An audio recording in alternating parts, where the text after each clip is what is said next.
ces chiffres, finalement, de la majorité des Français qui pensent que les élites sont corrompues après avoir entendu ces révélations sur l'affaire Jeffrey Epstein. Ça date de bien avant. Le Cevipof fait ses études depuis maintenant une quinzaine d'années facilement, et on voit une lente dégradation. Effectivement, ça s'accélère parce que les scandales étant ce qu'ils sont, forcément, les Français réalisent que on leur cache bien des choses. Et quand on creuse un peu l'affaire Epstein, on s'aperçoit que c'est le fonctionnement quotidien des systèmes démocratiques. L'affaire du Safari Club est très intéressant là-dessus. Alors attendez, vous dites c'est le système quotidien, oui. Vraiment? Oui. Mais c'est d'une banalité. C'est-à-dire mêler pouvoir, sexe, agent, criminalité, pour vous, c'est banal? C'est absolument banal. C'est-à-dire, dites-nous plus, parce que là, excusez-moi, je connais pas de dirigeants politiques forcément qui sont mêlés dans tous les réseaux pédocriminels. Vous avez peut-être zappé des cours d'histoire dans votre école de journalisme, mais je veux bien que vous me les rappeliez alors. Dans les années 70, on a eu une affaire qui s'appelait la commission Church aux États-Unis, qui a révélé les pratiques absolument abjectes de la CIA, infiltration de la presse, manipulation de l'opinion publique, assassinat politique, ou encore la fameuse affaire MKUltra. Enfin, ça a donné un énorme scandale qui a verrouillé, le Sénat américain a verrouillé en 75 la possibilité de la CIA de faire des actions un peu déviantes.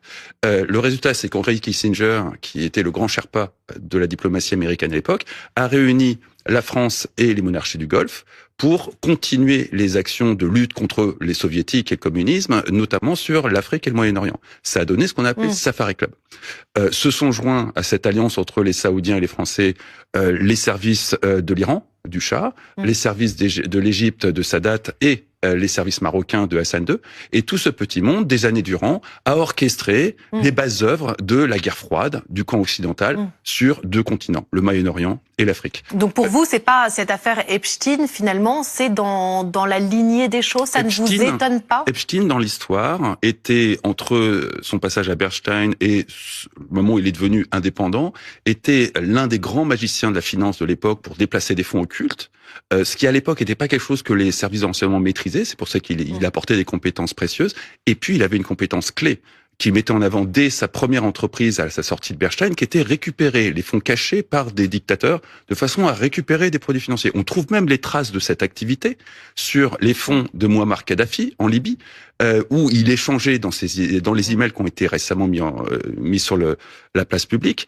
des intentions avec un partenaire d'affaires pour récupérer les avoirs de la Libye et avoir des commissions de l'ordre de $1 milliard là-dessus. Donc l'origine de sa fortune est plutôt liée à ça qu'à... Donc vous arrivez à quelle conclusion, pardon? Que c'est comme ça que fonctionnent des démocraties. Alors, Aude Loriot, je vous vois depuis tout à l'heure, effectivement, être assez... À moins qu'on soit devenu blanc comme neige depuis cette époque. Alors, on va écouter Aude Loriot vous répondre. Non, mais c'est pas ça, mais c'est juste...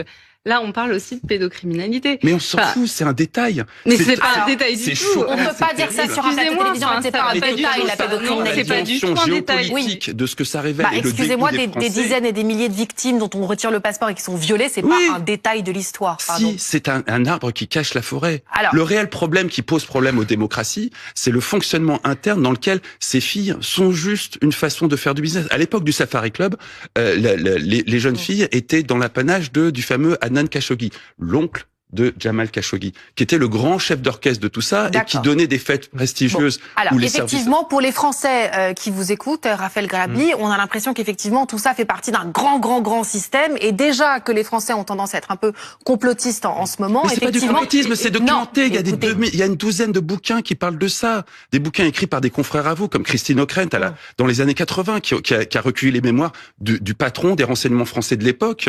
Bon, alors on va laisser la parole à Raphaël Grabli. Vous pensez effectivement, Raphaël, que ce système ne date pas d'hier, finalement?